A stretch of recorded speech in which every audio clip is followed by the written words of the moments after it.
Sveiki, mėlyjeji. Šiandien noriu pasidalinti su jumis savo įspūdžiais iš konferencijos Telšiuose. Ji įvyko ketvirtadienį, gegužės 8 dieną Telšių savivaldybėje. Šitoj konferencijoje aš pristačiau Albion Art klubo veiklą, menininkų, rašytojų, muzikantų ir kūrėjų klubą, jungiantį bendruomenę Jungtinėje karalystėje.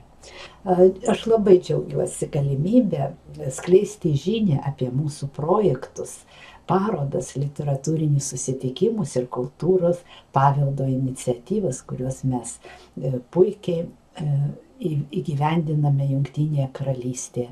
Taip pat ir noriu, kad tai būtų įgyvendinama ir Lietuvoje.